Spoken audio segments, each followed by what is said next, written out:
मुर्दाबाद मुर्दाबाद मयुरी कदम मुर्दाबाद शासकीय भूखंड हडप करणाऱ्या मयुरी कदमांचा विशेष असो शासकीय भूखंड हडप करणाऱ्या मयुरी कदमांचा विशेष असो। उल्हासनगर महापालिकेतील 2 सहाय्यक आयुक्तांच्या बदलीचे आदेश निघाल्यानंतरही ते महापालिकेत येऊन नियमित कामकाज करत असल्याचा गंभीर आरोप प्रहार जनशक्ती पक्षाने केला आहे।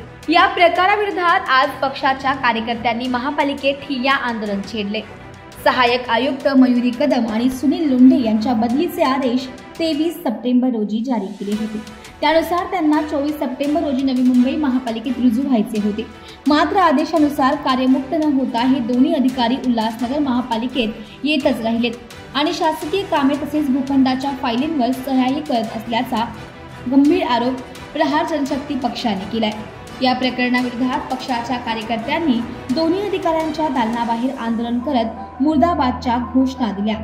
23 तारखेला ह्या ठिकाणचे 2 सहाय्यक आयुक्त ज्यांचे बदलीचे आदेश राज्याच्या शासनाच्या अवर सचिवांनी काढलेले होते, त्याला माननीय राज्यपालांची देखील मान्यता होती। अशा प्रकारचे आदेश बदलीचे काढण्यात आले। 24 तारखेला या 2 सहाय्यक आयुक्तांना नवी मुंबई येथे जॉईन करायचं होतं। नवी मुंबई येथे त्यांची नियुक्ती करण्यात आलेली होती, पण आम्ही पाहिलं की 23 तारखेपासून 24 गेली, 25 गेली, 26 आली, 26 तारखेपर्यंत गेल्या 3 दिवसापासून ह्या ठिकाणी ते सहाय्यक आयुक्त हे कामकाज पाहत आहे, शासकीय फायली हाताळत आहे। आपले जे शासनाचे भूखंड आहेत त्या शासनाच्या भूखंडांना अवैधरित्या टॅक्स पावती द्यायचं काम या ठिकाणचे जे सहाय्यक आयुक्त आहेत श्रीमती मयुरी कदम यांनी केलेलं आहे। आणि हे जेव्हा आमच्या निदर्शनास आलं तर त्याचाच जाब विचारण्याकरता आज आम्ही महानगरपालिकेत आलो। तर आम्ही पाहिलं की ह्या ठिकाणचे जे सहाय्यक आयुक्त आहेत ते त्यांच्या कॅबिनमध्ये जसे नेहमीप्रमाणे काम करतात त्या प्रकारे काम करत होते। त्या ठिकाणी पाटी लागलेली होती, ते शासनाचे अधिकारी म्हणून कामकाज पाहत होते। त्यावेळी आम्ही त्या ठिकाणी जाब विचारला की बाबा तुमची जर शासनाने आदेश केलेले, बदलीचे आदेश दिलेले, असे बदलीचे आदेश असताना तुम्ही तात्काळ कार्यमुक्त व्हायला पाहिजे, परंतु तुम्ही झालेले का नाही? तर याकरिता आमच्याशी चर्चा करण्याकरिता उपायुक्त ह्या ठिकाणच्या घोरपडे ज्या मॅडम आहेत, तरी आम्हाला अधिकार आहेत। शासनाचे आदेश फक्त कागदोपत्री असतात। आम्ही 2-4 दिवस 5 दिवस या ठिकाणी एक्सटेंड करू शकतो। यांचं कामकाज झाल्यानंतरच आम्ही यांना रिलीव्ह करणार। परंतु ज्या अधिकाऱ्यांनी हे शासनाचे आदेश काढलेले होते त्या लकास साहेबांना आम्ही कॉल केल्यानंतर त्यांनी आम्हाला ताबडतोब आणि त्वरित कार्यमुक्त करण्याचे आदेश दिलेले आहे। याच्यामध्ये इमिजिएट ॲक्शन घेतली जाते याबद्दल त्यांनी सांगितलं। त्यामुळे या ठिकाणी माननीय मुख्यमंत्री देवेंद्र फडणवीस साहेबांचा अपमान झाला, उपमुख्यमंत्री साहेबांचा अपमान झाला, नगरविकास मंत्र्यांचा अपमान झाला।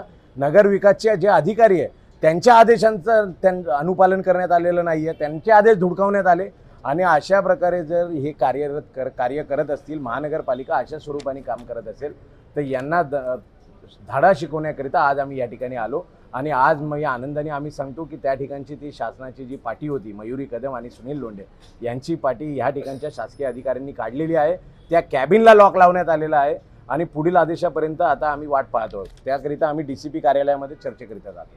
3 दिवस वेळ लागण्याचं कारण काय नाही? 3 दिवस वेळ लागला याचं एकमेव कारण होतं भ्रष्टाचार, की फक्त भ्रष्टाचार करण्याकरिता हे 2 अधिकारी वारंवार या दालनामध्ये आले। यांनी शासकीय दस्तावेज हाताळले, यांनी शासकीय दस्तावेजावरती सह्या केल्या, यांनी नाही कोणत्याही प्रकारचा त्यांच्याकडे अधिकार नसताना त्यांनी या शासकीय भूखंडांना टॅक्स पावत्या दिल्या।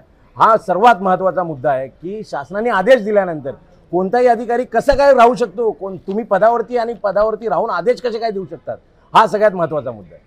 3 दिवस जे काम झालं याचा चौकशी आदेश तुम्ही मागणार? आम्ही चौकशीकरिता पत्र दिलेलं आहे माननीय आयुक्त महोदयांना, पण आयुक्त महोदय या ठिकाणी नाही आहेत। सगळे अधिकारी या ठिकाणचे बाहेर असताना फक्त हे 2 एकमेव अधिकारी आहेत जे कार्यालयामध्ये कामकाज करतात, यांची बदली झालेली असताना याची पूर्ण चौकशी करावी। 3 दिवसामध्ये कोणत्या फाईल सँक्शन झाल्या, कोणाकोणाला टॅक्स पावती दिली गेली, भरतनगरच्या जागेवरती शासकीय भूखंडावरती टॅक्स पावती कशी काय दिली गेली याची मागणी आम्ही केलेली आहे।